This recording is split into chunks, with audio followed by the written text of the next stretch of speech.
Duca D'aosta. Now, is it good value? So, the ship, standard £16.15. Sounds pretty good, but is it? So, let's get in. I'm going to purchase this and we're going to have a look. I'm going to find out about this and we'll see if it's good value for money. So I'll get this and we'll go and have a look. Okay, cool. So let's go back. Let's get in and have a look. There we go. We've got the new ship, the Duca D'aosta. So where is it? Bear with me. Working our way through. Click that off. Look for the new ships.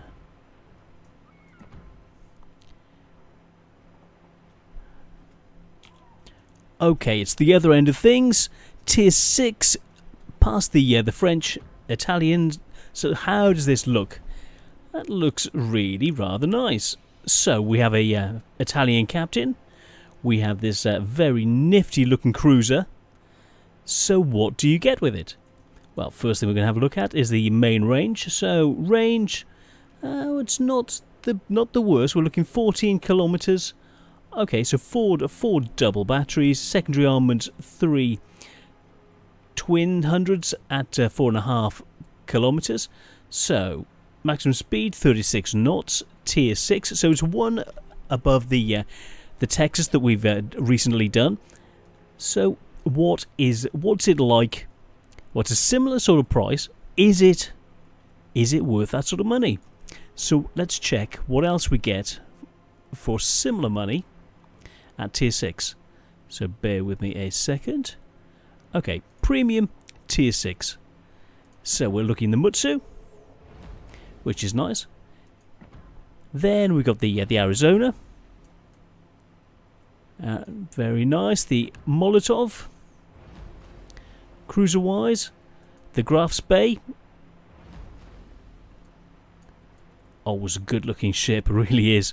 Then we got the Gallant, teeny tiny ship, and then the Warsprite, tier 6 battleship. Then the Anshan, teeny tiny. The De Grasse, a bit bigger, quite a bit bigger actually. The Dunkirk. Now we're looking at the premium, just the premiums. So there are other ones, but this is just looking to see how the other premiums go. So as we're looking at cruisers, let's cut this down and just look at the cruiser side of things and see overall what you've got. So Molotov, bit bigger, Graf Spee, bigger guns. So what do we have with this? So we're looking speed 36 knots. How does it compare? The Perth 34, the De Grasse 35, the Molotov 37, and the Graf Spee 28. Heavy, much heavier, much slower. Pocket battleship, big cruiser, big guns, slower. Somewhere in between. So we can discount the Graf Spee. So it's in the middle of the others. So let's have a look. The Molotov is the fastest. So let's have a look at the guns. Molotov to see what we're up against. Now 15.5 kilometer range. Let's compare the range. So 4 twin 152s and we're looking 14 kilometer range. A bit short, okay. Turning circle 710 meters and a rudder shift of 6.7. Okay, so 36 and 710. So the turning circle and the rudder shift are both looking really good in comparison. So it's pretty nimble. Now let's have a look at the accuracy of the guns. The Molotov, you're looking, let's have a look, 140 meter dispersion. The De Grasse, we are looking 145 meter dispersion, and the Duca D'aosta we are looking 130 meters. So the guns are very accurate. Now let's have a look at the rate of fire. So reload time 7.5 seconds. The De Grasse we are looking 8.5. The Molotov, we are looking 12.5.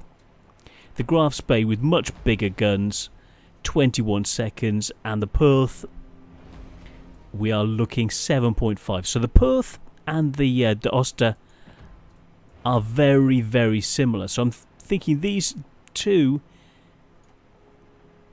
pretty much are going head to head. 34 knots with the Perth, and the D'aosta, you're looking 36.5. So it's got the speed. Now accuracy, comparing the two again. So accuracy 121 meters compared to 130. So the Perth's guns are slightly more accurate, but I think we should really just get in and test it so we know a bit about it, and then becomes the concealment. So let's check this out. This is vital to know. So detection 11.7 by sea and 7.3 by air.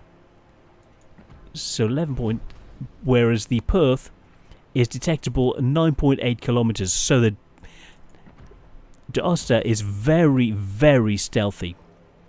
11.7 by sea. The De Grasse 12.9, so it's even more within that. So it's less stealthy. Sorry, the Perth is more stealthy. I'm tired. And then the Graf Spee is 12.7, with the Molotov being 12.7 as well. So the D'aosta is better. It's you need to be closer to it to see it, but the best cruiser overall is the Perth.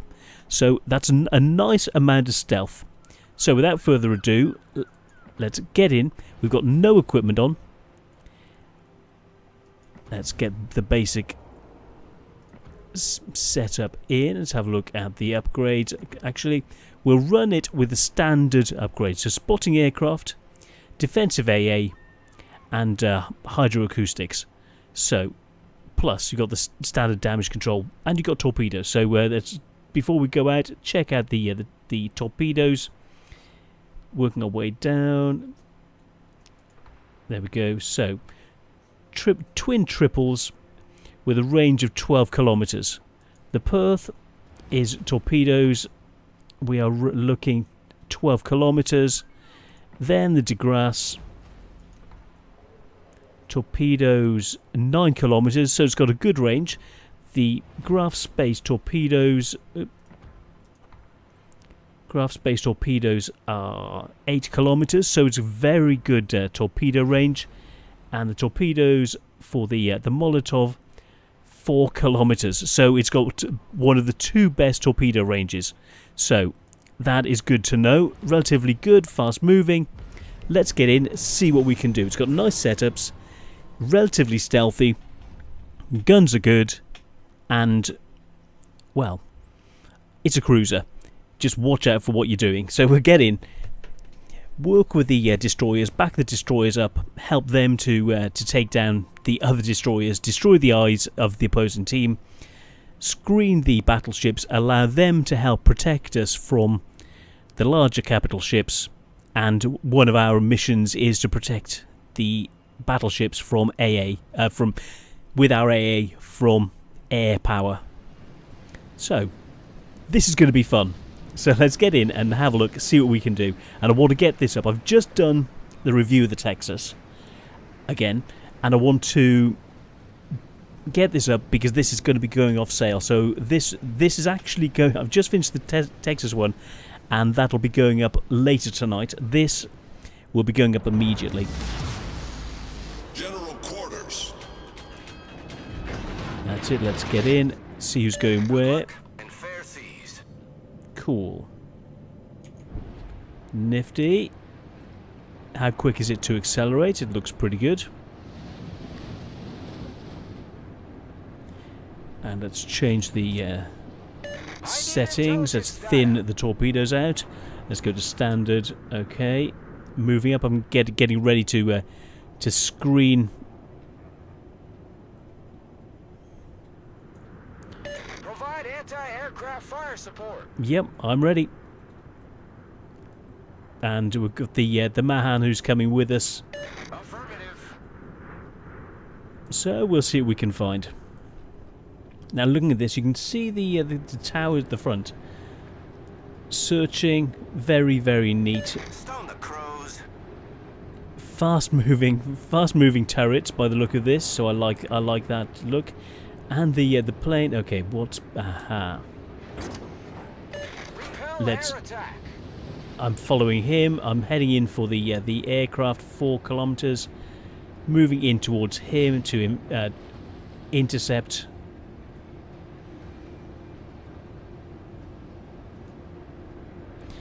To be a screen between them and the battleship.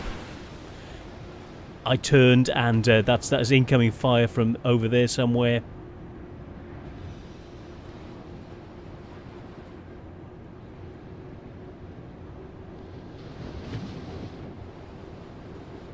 So I'll circle back around, come around the island. I want to be a screen for these battleships, so they can't be snuck up on by the planes. And seeing as there is a carrier on board, and that's one of your things as a cruiser, is to give support against aircraft for your battleships.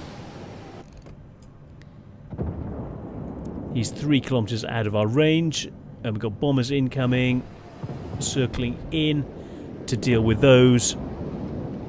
Good turning circle.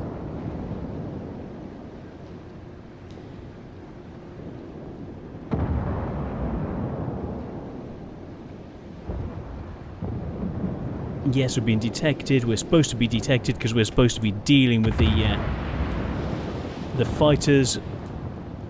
They're going for the other cruiser. Let's check the ranges. Gneiser now is in range.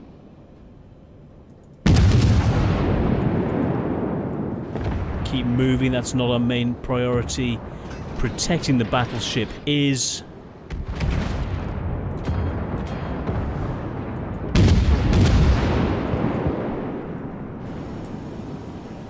Turn, turn, turn.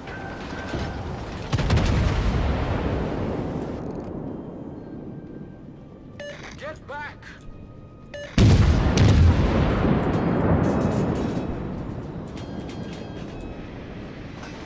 Retreat now.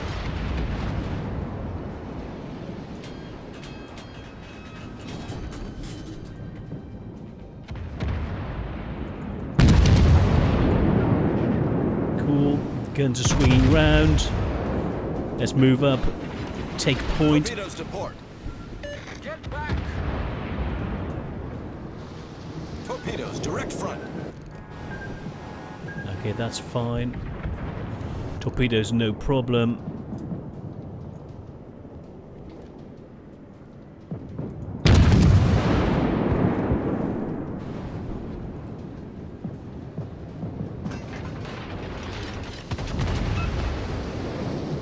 I'm trying to provide a screening effect for the battleships.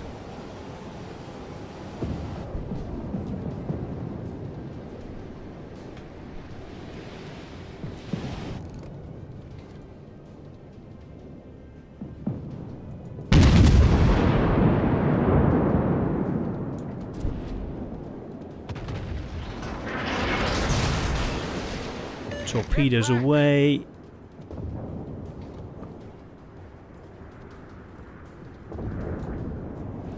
Cool, we've seen him. Neat.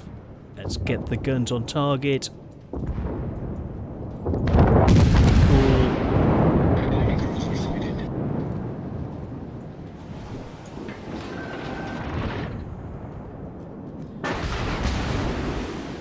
Enemy battleship sighted. Enemy warship. Roger. Let's get planes up.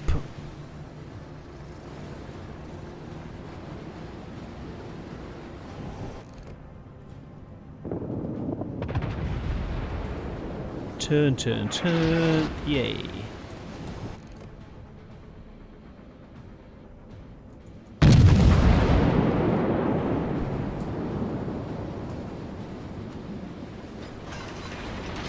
Circle round, come in behind to protecting the battleship. If they're aiming at us, they're not aiming at the battleship. So that's part of our job.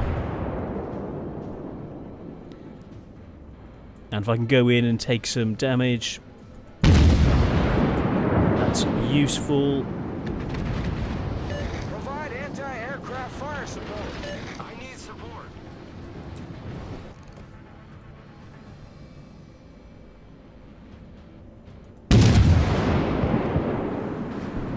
Proceed to the base.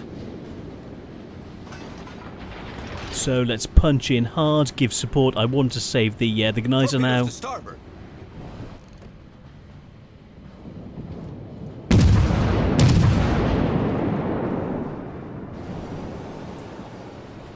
So I'm going to try and push up ahead, get one shot in. I want them to target me, not the Geyser now.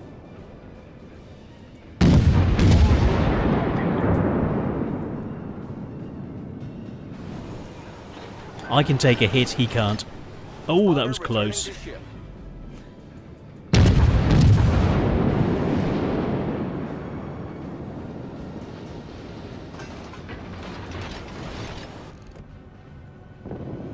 We're stealthy, good, they're firing at me, not at him. Dodge, dodge, dodge.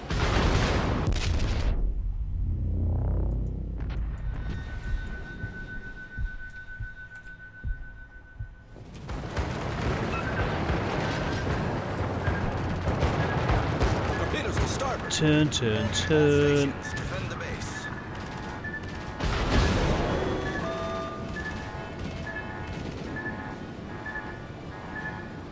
Try and outrun these torps. Neat.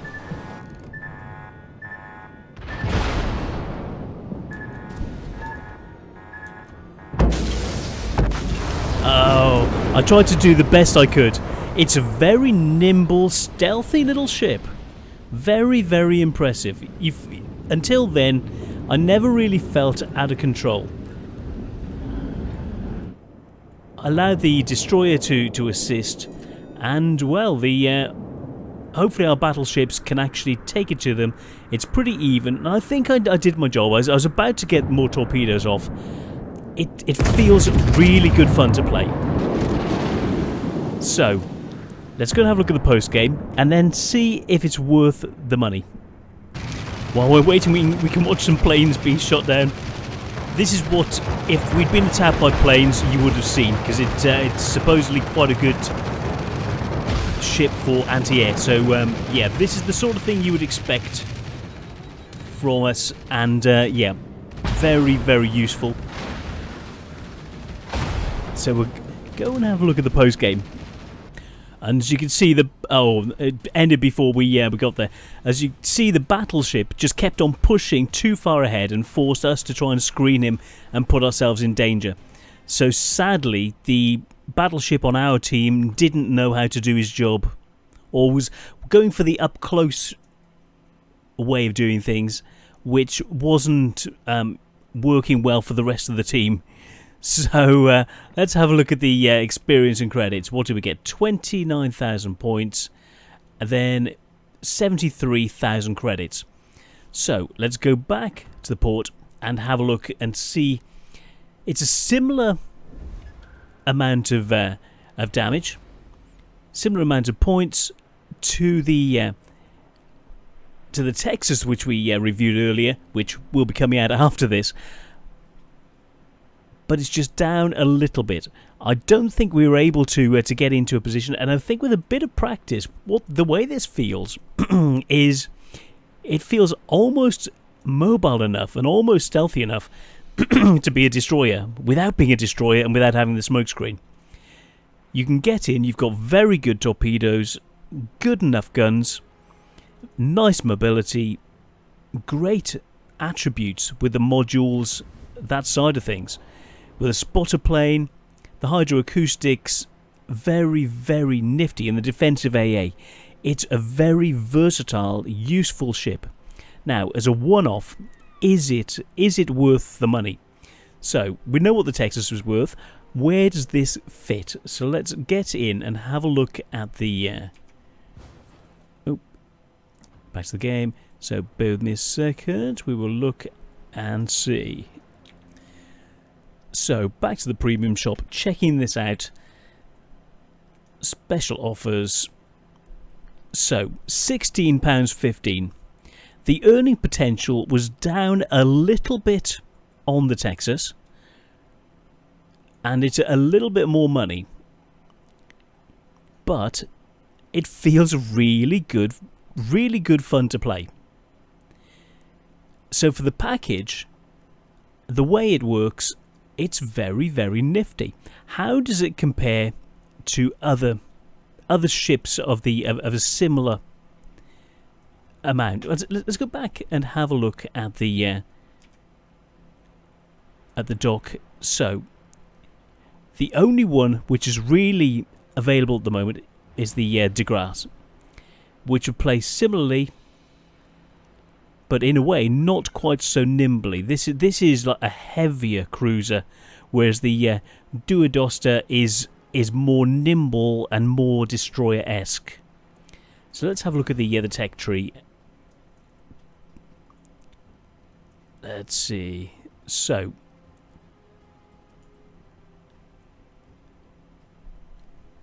bear with me a second. I shall just call up the price of this. So the De Grasse, how much is it? So there we go, £18. So it's more expensive. So it's a heavier duty ship. I would say for that this has got to be thumbs up for the ship. It feels nice. It makes an okay amount of doubloons, of credits for you, and it's fun to play. It's an unusual, unique play style. This and the Perth are very nimble cruisers. Very, very nice, and a very semi-British style of play, which I actually like. The De Grasse, on the other side, is more battle it out, bigger guns, 152 mils, whereas you saw 152 mils, and then the Perth on the other side, they're all running 152s, but different accuracies, different range to target, and different numbers of guns.